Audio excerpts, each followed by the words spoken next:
ججز موجود تھے، ایک جسٹس عطر من اللہ صاحب، پھر ان کے ساتھ رضا رومی صاحب اور پھر ان کے ساتھ محمد زبیر صاحب۔ تو جب یہ وہاں پہنچے تو وہاں پہ پاکستان تحریک انصاف کے کیمرہ بردار لوگ تھے، انہوں نے ساتھ ساتھ ان کے چلنا شروع کر دیا اور پھر وہاں پہ انہوں نے نعرے بھی لگائے، عدلیہ کے خلاف بھی نعرے لگے اور عمران خان صاحب کے حق میں بھی نعرے لگے۔ کچھ سو کال وہاں پہ رپورٹرز تھے جو اپنے طور پہ رپورٹر بن گئے، انہوں نے وہاں پہ کیمرے لگائے اور ان کے ساتھ ساتھ پھرتے رہے اور ساتھ ساتھ سوال کرتے رہے، اور جو سیکیورٹی کے لوگ ہیں ان کو روکتے رہے کہ آپ ان کو راستہ دیں، ان کو چلنے دیں، ان کو آگے جانے دیں، لیکن وہ اپنی ضد پہ اڑے رہے اور وہاں پہ انہوں نے ایک ایسا مظاہرہ کیا جس کے بارے میں ہٹ درمی کہا جا سکتا ہے،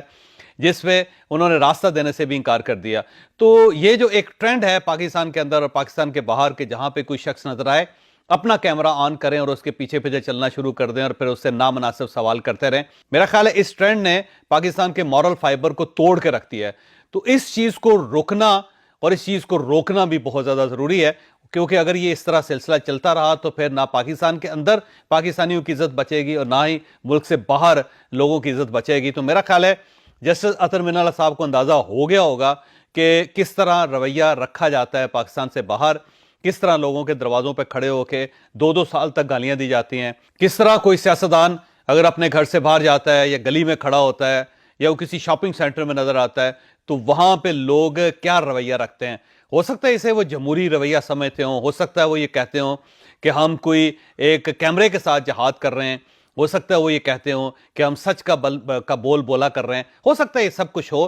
لیکن اس کے ساتھ ساتھ یہ انڈیسنٹ رویہ بھی ہے۔ اگر تو دنیا میں کسی اور جگہ یہ رویہ روا رکھا جاتا ہے پھر تو ہم کہہ سکتے ہیں کہ بڑی اچھی بات ہے، آپ ایک رائٹ ٹریک پہ ہیں،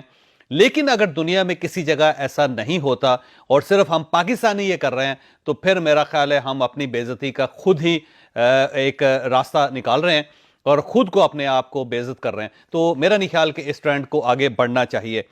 کل ایک اور دلچسپ واقعہ ہوا، شیخ روہیل اصغر صاحب